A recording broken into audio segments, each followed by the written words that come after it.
আমি তারেক রহমান সাহেবের সাথে আসতে চাই যে এই যে ধরেন এখন আন্দোলন এবং ঐক্য পিয়ার পদ্ধতি নিয়ে আরো 4টা দাবি আছে, আমি সেগুলো নাই বললাম। জাতীয় পার্টি সহ 14 দলের কার্যক্রম নিষিদ্ধ করা, দুর্নীতির বিচার করা, ফ্যাসিস্ট সরকারের জুলুম নির্যাতনের বিচার করা, পিয়ার পদ্ধতি তো আছেই, লেভেল প্লেইং ফিল্ড। তো জামায়াত ইসলামী, ইসলামী আন্দোলন বাংলাদেশ এবং 7-8টা সংগঠন এরকম তারা এক হয়ে গেছেন এবং তারা এবং আমরা এও শুনি যে সব ভোট এক বাক্সে আনতে হবে। এইটা তো এইটা কি শুধুমাত্র একটি রাজনৈতিক ঐক্য, মানে এটা কেন হলো আপনার কি ধারণা? আমার স্যার যেটা বলছিল যে জামাতের সাথে আকীদাগত পার্থক্য যেটা, সেটা হলো মওদুদী সাহেব, যিনি মাওলানা মওদুদী, তিনি সাহাবাদেরকে অসম্মান করেছেন। তো আমার প্রশ্ন যেটা হলো যে সাহাবাদের অসম্মান করার আকীদা যাদের, সেই আকীদার জায়গার চেয়ে নির্বাচনী পিআর কি শক্তিশালী হয়ে গেল, যে কারণে আকীদাকে আমরা গৌণভাবে দেখছি, পিআরকে আঁকড়ে ধরছি? এটা হলো আমার প্রশ্ন। যে না ঠিক আছে, এখানে তো জামাতের যে আকীদা আছে বা তাদের যে দৃষ্টিভঙ্গি আছে সে তাদের, তাই না? শুনেন তারেক ভাই, তাদের আকীদা তার আমরা নেই নাই, আমাদের আকীদাও তারা নেই নাই, তারা তাদের জায়গায় আছে, আমরা আমাদের জায়গায় আছি।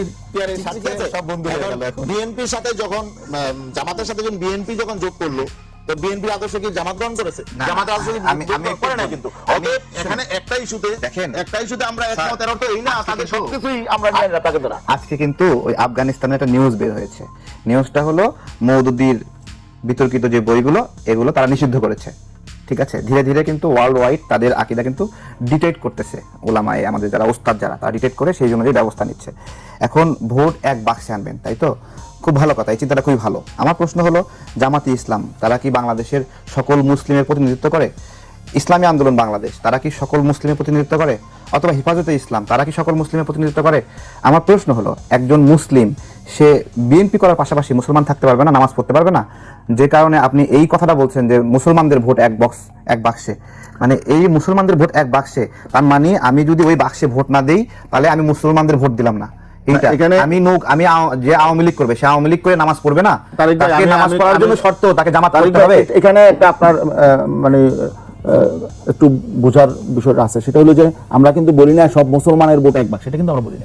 আমরা বলেছি সকল ইসলামপন্থীদের ভোট। মুসলমান এবং ইসলামপন্থী দুটা কিন্তু এক নয়, এক না। ইসলামপন্থী হলো যারা মানে ইসলামকে সমাজ এবং রাষ্ট্রে অনুসরণ করতে চায়, ইসলামের আলোকে সমাজ রাষ্ট্র পরিচালনা করতে চায়। জামাত ইসলামের নায়েব আমির তাহের ভাই কি বলছেন একটু শুনেন না, ওনার ব্যাখ্যাটা একটু শুনেন না। নায়েব আমির তাহের ভাই তাকে যখন জিজ্ঞাসা করছে যে আপনাকে শরিয়া ভিত্তিক মানে হলো শাসন ব্যবস্থা চান, সে বলছে আমরা কখন বলছি আমরা শরিয়া ভিত্তিক শাসন ব্যবস্থা চাই? আপনি হয়তো বা শরিয়া ভিত্তিক শাসন ব্যবস্থা চাই, সেটা বলতেছে সে চায় না। তাহলে কি হবে? ইসলামপন্থীদের ভোট এক জায়গায় হলো। সেটা কোথায় কিভাবে বলছেন? আরে ভাই, শুধু জামাত ইসলামকে যদি আপনি ইসলামপন্থী দল বলেন, তাহলে আগে বলতে হবে ডক্টর শফিকুর রহমান সে মাওলানা নাকি সে কি বলতে হবে। আপনি ঢালাওভাবে বললে তো হবে না। আমি তাহের সে ইসলামের কোন ডিগ্রি নিয়ে এখানে রাজনীতি করতেছে? তার রাজনীতি ইসলামের রাজনীতি করতে জামাতে ইসলাম এই শব্দ থাকলেই যে সে ইসলামপন্থী, এটাকে কিভাবে আপনি ইসলামের রাজনীতি করতে হলে ইসলামের ডিগ্রি লাগে না। যে কোনো একজন সাধারণ সহজ মানুষ, একজন সাধারণ মানুষের ডিগ্রি লাগে না, কিন্তু যে আমির হবে তাকে তো ডিগ্রি লাগবে। হ্যাঁ লাগবে, একজন আমির হইলে তার ইসলামের জ্ঞান থাকা লাগবে। আমরা তো মনে হয় আমার তো মনে হয় আদালত প্রাঙ্গণে আমি সাধারণভাবে কোরআন পড়তে পারি, সাধারণভাবে আমি বলতেছি না ভালোভাবে পড়তে পারি। আমার দৃষ্টিতে আদালত প্রাঙ্গণে যে তেলাওয়াত করেছেন নায়েব আমির তাহের সাহেব, সেখানে অন্তত 3টা ভুল আছে। অনেকে বলতেছে তাই সে আরো বেশি ভুল পাইছে। তাহলে যদি একটা দলের সর্বোচ্চ নীতি নির্ধারণী তারা যদি কোরআন সঠিকভাবে পড়তে পারে না, আপনি পুরো টিমকে বলতেছেন তারা ইসলামপন্থী দল। না, ইসলামপন্থী দল এক একজনের বিবেচনা এক এক রকম হতে পারে। ইসলামী আন্দোলন বাংলাদেশ একটা ইসলামপন্থী দল, আমরা মনে করি জামাতে ইসলাম একটা ইসলামপন্থী দল, আবার খেলাফত আন্দোলন একটা ইসলামপন্থী দল। কিন্তু যেহেতু আমাদের মধ্যে কিছুটা পার্থক্য আছে আমলের দিক থেকে, আখলাকের দিক থেকে, ইলমের দিক থেকে, এই জন্য কিন্তু ভিন্ন ভিন্ন দল। এক ইসলামের না, ইসলাম একই, কিন্তু প্র্যাকটিসের ক্ষেত্রে গিয়ে দেখা যায় যে আপনি তো ভাই হারুন ভাই মুসলমান, তাই না? কিন্তু আপনার প্র্যাকটিসটা একরকম, আমার প্র্যাকটিসটা একরকম, আরেকবার প্র্যাকটিসটা একরকম।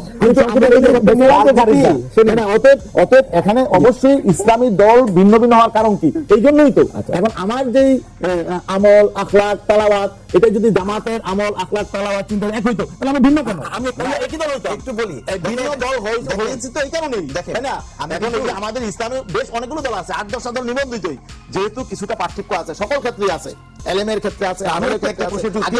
আপনি ভিন্ন ভিন্ন একটু বলতে দেন, আমার একটা প্রশ্ন আমি এটাকে শুনে দেবো নাকি? না, আমারটাই বলি। রাজনীতি এমন একটা বিষয় যে আমি আগে জামাত ইসলামের পক্ষে কথা বলছি, এখন জামাত ইসলামের বিরুদ্ধে বলতেছি রাজনৈতিক কারণে। আবার রাজনীতি এমন একটা বিষয় যেই রাজনীতি ইসলামী আন্দোলন বলছে যে জামাত যেখানে লাগে সেটাই মানে হয়ে যায়। ওই যে লৌটা বলে না, দুধ থইতে গেলে লৌটা বলে, ওই রকম ভাষায় যে জামাত যেখানে লাগবে সেখানে লৌটা উঠবে। এখন এটা এটা আপনারা বললেন, আবার আপনারা বলতেছেন না দুধ নষ্ট হবে না। এখন না, ঠিক আছে, আমরা এটা আমাদের রাজনীতি। বুঝলাম, শোনেন, আমরা তো জামাত হয়ে যাই নাই, জামাত ইসলাম আন্দোলন হয়ে যায় নাই, কিন্তু 5ই আগস্টের পরে আমির হামজা কি বলতেছে, আমির হামজা অনেক আগে বলছে যে ইসলামী আন্দোলন হুজুরদেরকে নিয়ে বলছে যে এরা এমন ভাবে বলছে যারা মানুষই না। এবার সে আমির হামজা এখন বক্তব্য দিচ্ছে, লোকটাকে দেখলে ভালো মনে হয়। ঠিক আছে, মানে আমাদের রাজনীতি কি অবস্থা, সব উল্টাপাল্টা হিসাব নিকাশ হয়ে গেছে।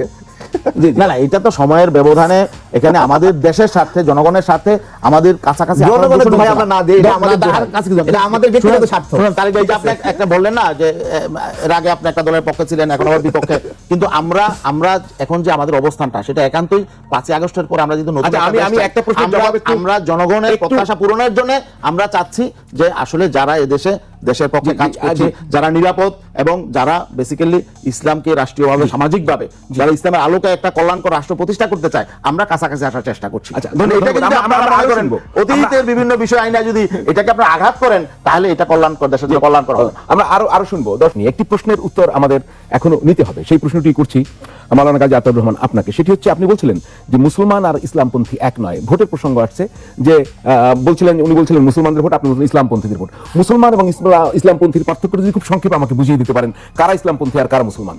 না, মুসলমান আমাদের এখানে পারিবারিকভাবে বংশগতভাবে অনেকে মুসলমান নাম নেয়, কিন্তু এমন আছে অনেকেই, এবং দেখা যায় যে আমাদের 92% মুসলমান আমরা বলি, কিন্তু এর মধ্যে অনেকেই রাষ্ট্রীয়ভাবে, সামাজিকভাবে, ব্যক্তিগত জীবন, পারিবারিক জীবনে তারা ইসলামের পথে চলে না, এবং ইসলামের পথে অন্যরা চলুক সেটাও চায় না। তাদেরকে আমি ইসলামপন্থী বলবো না। যারা ইসলামের পথে নিজে চলতে চায়, সমাজ রাষ্ট্রকে চালাতে চায়, আমরা তাদেরকে ইসলামপন্থী বলবো। এই হলো পার্থক্য। কিন্তু আমরা তাদেরকে মুসলমান থেকে আমরা খারিজ করি না, আমরা তাদেরকে মুসলমান বলি, যেহেতু মুসলমানের ঘরে জন্ম নিয়েছে, মুসলিম পরিবেশে আছে, নিজেকে মুসলমান দাবি করে, এই জন্য আমরা তাদেরকে মুসলমান বলি, কিন্তু তারা আসলে ইসলামপন্থী নয়।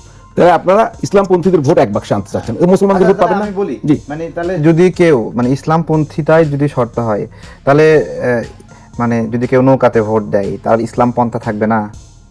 না, ধানের শীষে ভোট দিয়ে নৌকা তো নাই এখন, নৌকা নাই না এখন, ধানের শীষে ভোট এখন দেয়, যারা অথবা লাঙ্গলে ভোট দেয়, ইসলাম পন্থা থাকবে না? যারা যারা যারা চাবে সমাজে, রাষ্ট্রে ইসলামের সৌন্দর্য আলোকে রাষ্ট্রটা চলুক, সমাজটা চলুক,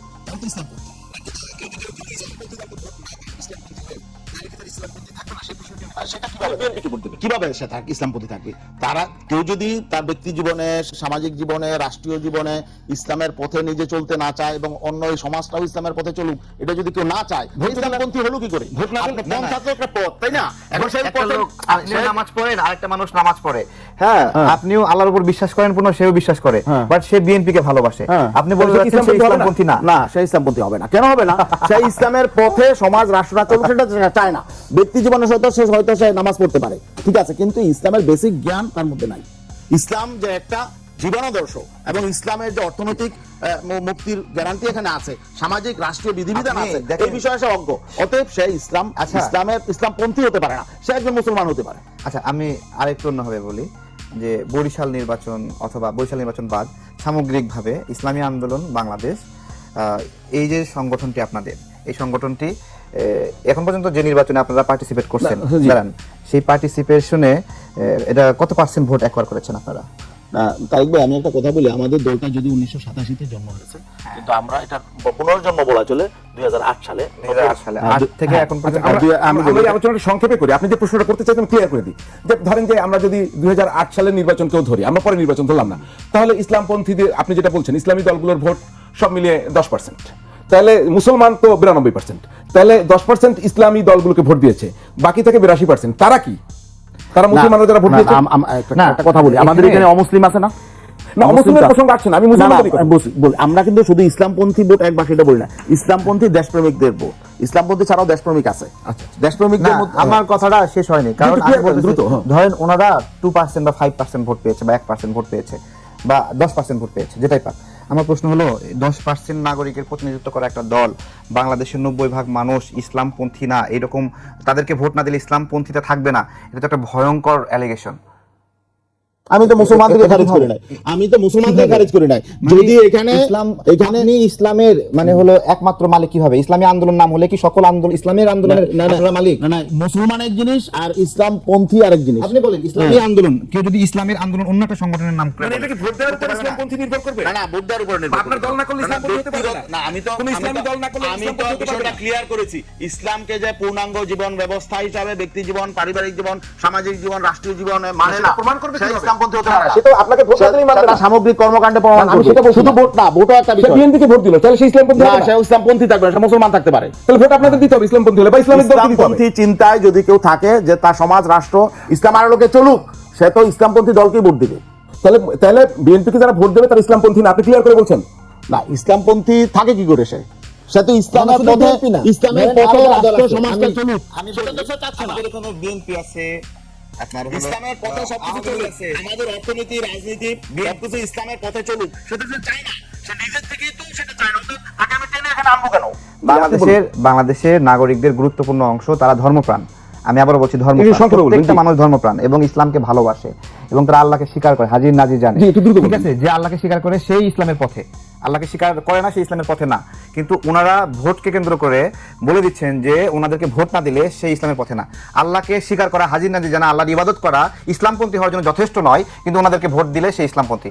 এটাই তো আমার, এটাই তো এই যে ভোট কেন্দ্রিক। না, ভোটই শুধু মানদণ্ড নয়। আপনি তো ভোটই শুধু ভোটকে মানদণ্ড মানদণ্ড না, নিলেন। ভোটটাও একটা মানদণ্ড, শুধু না, একমাত্র না এটাও একটা মানদণ্ড। আপনি ইসলামের বিধিবিধান যদি আপনি সমাজে, ইসলামে তো এভাবে ভোটই নাই। আপনি এই ভোটটাকে যেভাবে ভোটই নাই সেই ভোটটাকে ইসলামপন্থী হওয়ার মানদণ্ড দিলেন। ইসলামে ভোট না, আপনাকে কে বলছে? না, আমি বলছি এই যে গণতান্ত্রিক প্রক্রিয়া যে ভোট, সেই ভোটে আপনারা অংশ নিচ্ছেন, আপনি সেই ভোটের মানদণ্ড হিসেবে নিয়ে দিচ্ছেন যে এই ভোটে এই দলকে ভোট না দিলে সেই ইসলামপন্থী না। এই ভোটটাই তো ইসলামপন্থীরা ইসলামের পক্ষে থাকবে। বলেন, এই ভোটটা কি ইসলামের পক্ষে ভোট? হ্যাঁ, ইসলামপন্থীরা ইসলামের পক্ষে থাকবে। না, আপনি শুধু ইসলামের বলেন রাষ্ট্র, যে ইসলামের ভোটটা রাষ্ট্র, আছে, শুনেন, এই ভোটটা কি ইসলামের পথের ভোট? আল্লাহর রাসূলের পথে যে না থাকবে। খালি বলেন আপনি, কোনটা? যে ভোটটা হচ্ছে হ্যাঁ। এই ভোটটা কি ইসলামের পথের ভোট? ইসলামের পথের ভোট মানে এই ভোটটা যে মানে ভোট আপনি ইসলামী দিচ্ছেন, রাষ্ট্র কায়েম করার ভোট, এই ভোটটা কি ইসলামের আমরা পথের তো- ভোট? আমরা তো ইসলাম প্রতিষ্ঠার আপনি জন্য স্বীকৃতি দেন ইসলামী যে এই সমাজ, ভোটটা রাষ্ট্র- ইসলামী পথের ভোট। অবশ্যই এই ভোটটা ইসলামের পথের ভোট। ইসলামের পথের ভোট তো। অথচ এই ভোটিং ব্যবস্থাই ইসলাম সমর্থন করে না। এটা কই এই পাইছেন প্রক্রিয়া। আপনি? ভোটিং ব্যবস্থা অনেক সমর্থন করে এটা না। আপনার হয়তো বা সমস্যা যে আপনি জানেন না বর্তমান যে আমাদের দেশে যে আপনি ভোটিং পাইছেন কই যে ব্যবস্থাপনা- এটা ইসলামের আরে বাবা, পক্ষে না? এটা- এই দেশের সকল ওলামায়ে কেরাম এবং উপমহাদেশের আলেম কেরাম, গোটা ওয়ার্ল্ডের ওলামায়ে কেরাম কে কি বলেছে যে এটি ইসলাম আল্লাহ, সমর্থন করে না? বাংলাদেশের সকল নাগরিক জানে গণতান্ত্রিক পদ্ধতির যে ভোটিং ব্যবস্থাপনা এটা ইসলাম সমর্থিত না। বাংলাদেশের সবচাইতে বড় বড় এটাই- আলেমরা, হাফিজ জুজুস ছিল বাংলাদেশের শ্রেষ্ঠ সকল আলেম, বড় ষষ্ঠ আলেম। বুজুর্গ, তিনি নির্বাচন করছেন, শুনেন, নিজে ভোটে আপনাদের- দাঁড়িয়েছেন। আপনাদের- আপনি কোত্থেকে আপনাদের- পারেন? এগুলো একটা শ্রেণী আছে উগ্র শ্রেণী। উগ্র শ্রেণী, তারা দেশটাকে বিপদগামী করতে চায়। আমি ক্লিয়ার না, বলি, না। তারাই ভোটের বিরুদ্ধে, নির্বাচনের বিরুদ্ধে। তারা ইসলামের শক্তিটাকে তারা দেখেন। সন্ত্রাসী কাজে ব্যবহার করতে আচ্ছা। চায়। এরা ভোটের বিরুদ্ধে, নির্বাচনের বিরুদ্ধে। এই শ্রেণীটাকে একটা প্রমোট করলে আমাদের একটা এই রাষ্ট্রদ্রোহী একটা শক্তি, মানে এই দেশ বিরোধী একটা বাইরে একটা আমাকে যদি শক্তি একটু প্রমোট সুযোগ করে। দেন। তারা বলেন, চায় না, হ্যাঁ, আমি একটু সুযোগ চাই। তারা চায় না বাংলাদেশের আমি একটু সুযোগ নির্বাচনে চাই। ইসলামপন্থী আমি শক্তির একটু- উত্থান হোক। আমি একটু তারা সুযোগ চাই। এই ফতোয়াটাই তারেক ভাইয়ের মতো না, লোক না। দিয়া দেয় এখানে। আমাকে একটু সুযোগ বিভিন্ন দেন। জায়গায় দেয়, যাতে নাকি এই দেশে একটা দিবেন না। উগ্রবাদী শক্তির উত্থান হয়। এই জন্য এই দেশের কোন ওলামায়ে কেরাম বলে নাই ভোট ইসলাম বিরোধী। জি, একটু বলুক। কেউ বলে নাই, কোন নির্ভরযোগ্য ফতোয়া এই দেশ থেকে কেউ দেয় নাই আচ্ছা। যে ভোট ইসলাম বিরোধী। কিন্তু ভালো। তারেক সাহেবের মতো লোক বলতেছে এটা নাকি আমি- ইসলাম বিরোধী। না। এটা কিছু মুসলিম কিছু লোক এটা এই দেশে মার্কেটিং করছে কেন? এই উগ্রবাদীদের আচ্ছা, আপনি উত্থানের একটু সুযোগ জন্য। দেন। জি, বলেন। দেখেন, চরমনাই পীর সাহেবের যে বাবা না দাদা, ওনার একটা ভিডিও আছে, তিনি আমাদের এই ভোটিং ব্যবস্থাকে ভৎসনা করেছেন এবং এটা ইসলামের সাথে না, ইসলামের পরিপূরক এভাবে ব্যাখ্যা দিয়েছেন। উনি সেই দল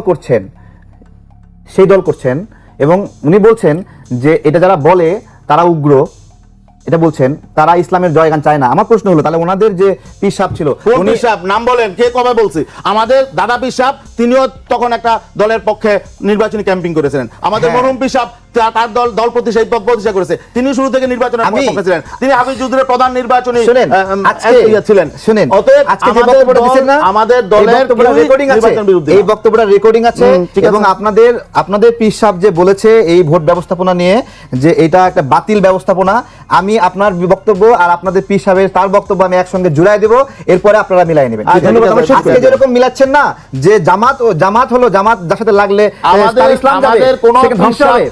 আমাদের হিসাবে কোনো কথা থাকতো তো আমরা নির্বাচনে যেতাম না। দেখেন দাঁড়ান, আপনি আজকে যেরকম বললেন না যে জামাত যেখানে লাগবে সেখানে সে নষ্ট হয়ে যাবে, ঠিক আছে, আজকে আপনাদের সঙ্গে জামাত লাগে আপনারাও নষ্ট হয়েছেন, এই জন্য আপনাদের হিসাবের কথা আপনারা ভুলে গেছেন এবং আবার বলছেন আপনার বানানো কথা। এখন আমাদের বলছেন কোন হিসাবে কথা বলে নাই যে ভোট নির্বাচন ইসলাম বিরোধী, এটাকে বলে না। এটা আমি দেব আপনাকে, আমি বললাম তো আমি আমার পেজে এটা এখন লাগিয়ে দেন, দেব। যদি এমন একটা দেব তো। বক্তব্য বলতেছেন একসঙ্গে কথায় দেব, কথায় বলছেন। অপেক্ষা করেন। আমরা তো আপনি কিন্তু প্রমাণ এখন দিলাম। বলছেন যে জামাতের সাথে ওই প্রেক্ষাপটে ওই কথা সঠিক ছিল যে জামাতের সাথে লাগলে সে নষ্ট হয়ে যাবে, ওটা সঠিক ছিল, আর এখন যেটা বলছে এটা সঠিক। ঠিক একইভাবে আপনারা এখন ওই একই জায়গায় আপনি স্বীকার করেন যে আপনাদের পিসাব যা বলছে